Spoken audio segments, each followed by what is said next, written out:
Look around your living space right now. Do you see a graveyard of abandoned hobbies? Maybe there's a guitar gathering dust in the corner, a half-finished coding boot camp on your laptop, or a stack of books you swore you would finish. Society has a very specific judgmental label for you. They call you a jack of all trades, a dilettante who lacks the discipline to focus. They tell you that your inability to pick just one path is a massive liability that will ruin your future. But what if everything you've been told is a lie? What if your refusal to stick to a single subject isn't a psychological flaw at all? According to recent workforce data from 2026, your scattered brain is actually an evolutionary asset. You are biologically wired for a rapidly approaching world, and the hyper-specialists are the ones in grave danger. For over 2 centuries, we've been forced into a very rigid and predictable box. This traces all the way back to the Prussian education model of the early 19th century. The system wasn't designed to create independent thinkers. It was explicitly built to produce obedient soldiers and highly specialized factory workers. This birthed the golden era of the I-shaped professional. The advice was simple: pick one narrow field, go an absolute mile deep into that specific subject, and dedicate your entire life to that single pillar. Psychologists refer to this as a kind learning environment. It is a world where the rules never actually change, like playing a game of chess or hitting a golf ball.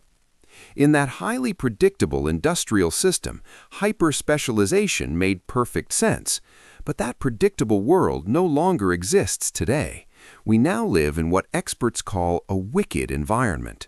The rules are constantly shifting beneath our feet, and past patterns rarely predict future outcomes.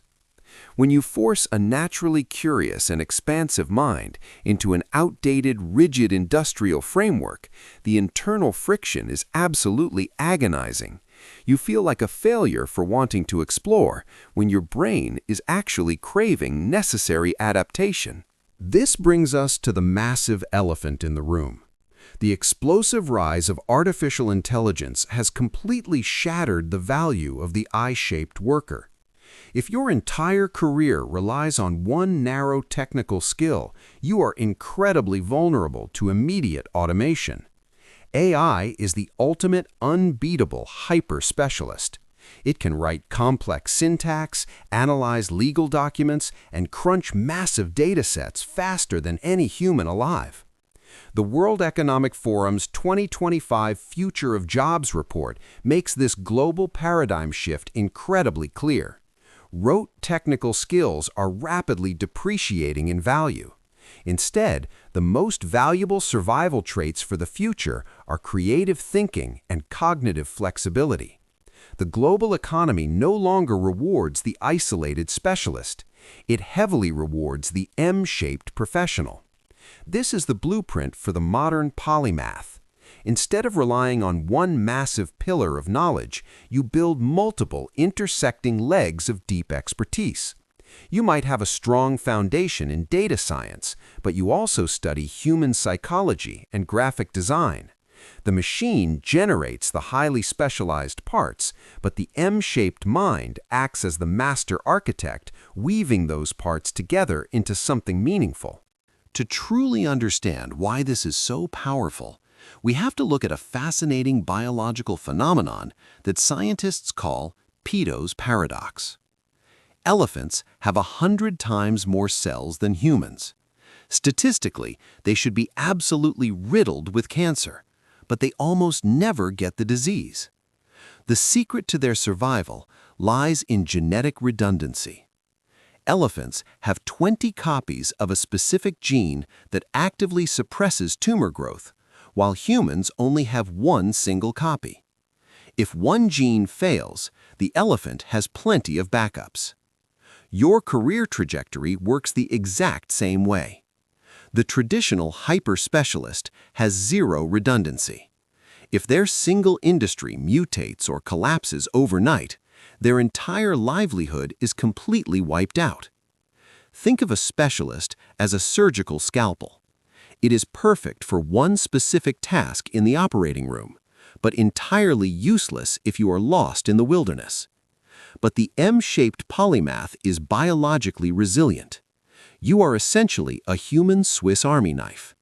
If the market suddenly shifts or an industry vanishes, you simply lean heavily on your other pillars of expertise.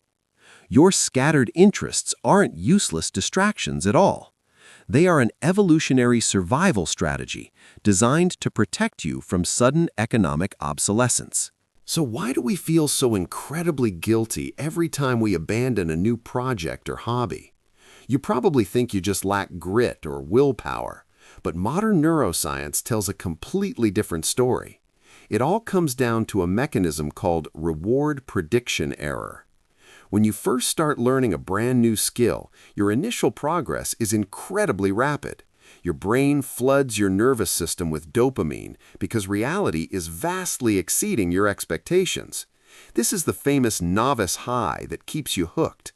But eventually, you hit the inevitable learning plateau. The curve flattens out, the progress violently slows down, and that neurochemical supply is abruptly cut off. You don't quit because the work gets too hard. You quit because your brain stops receiving its chemical reward. The famous 10,000-hour rule has poisoned our thinking. It convinced us that we must push through this painful plateau to achieve world-class mastery in a single subject. But in a wicked, unpredictable environment, that is a trap. You don't need 10,000 hours to be incredibly valuable. You often just need 20 hours of highly focused effort to reach an 80% functional competency level. Once you hit that functional baseline of understanding, moving on to the next interest isn't a sign of weakness. When you collect these seemingly random skills over time, you unlock the ultimate superpower of the polymath. Cognitive scientists refer to this ability as far transfer. A traditional specialist relies entirely on near transfer, solving familiar industry problems with familiar tools. But the polymath sees the hidden structural logic in one completely unrelated domain of knowledge and applies it to solve a brand new problem. Leonardo da Vinci perfectly embodied this unique trait. His surviving journals included bizarre to-do lists, like a frantic reminder to study the tongue of a woodpecker. That sounds like a massive waste of precious time for a legendary painter and mechanical engineer. But studying the shock absorption of a bird's skull allowed him to design much better architectural structures. Every abandoned hobby in your personal graveyard is actually a valuable book in your mental library.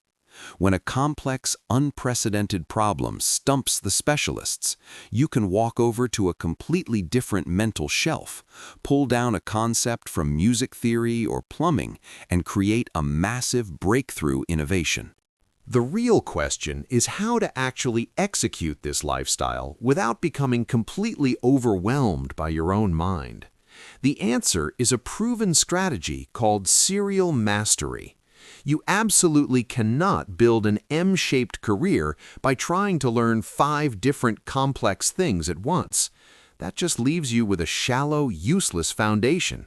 Instead, you must pick a single pillar of interest and commit to it for a dedicated season of 6 to 18 months.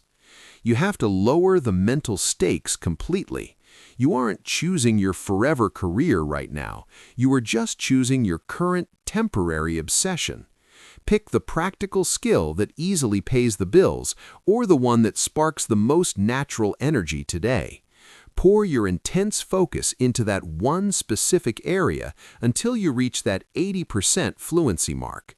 Once you can solve the most common, everyday problems without constantly checking the instruction manual, you grant yourself full permission to graduate.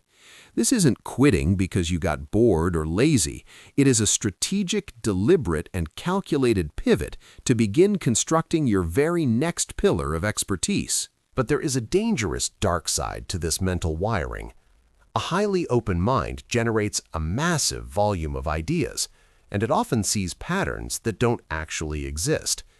If you try to hold all of those brilliant sparks in your short-term working memory, you will experience crippling, paralyzing anxiety. You desperately need an external system to catch your thoughts. Look at the legendary sociologist Niklas Luhmann. He published over 70 complex books in his lifetime, and his secret weapon was the Zettelkasten method. He didn't write massive, overwhelming outlines. He simply wrote single ideas on small index cards and linked them together based on their structural connections. He essentially built a physical graph database, mirroring the exact associative way the human brain works.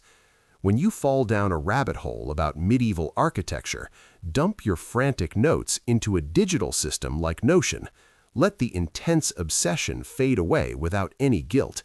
Years later, when you are tackling a web design project, those connected dots will be patiently waiting for you to help you solve a massive structural problem. So it is time to reframe your entire identity. You are not a broken, undisciplined specialist. You are a highly adaptable, evolutionary integrator. Society spent 2 centuries optimizing for pure efficiency, and we have finally outsourced that efficiency to AI. The future belongs entirely to the human in the loop.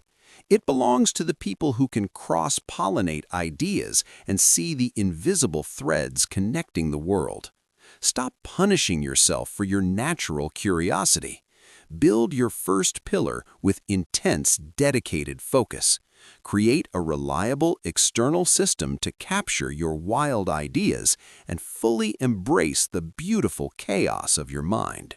You were never meant to master just one single thing.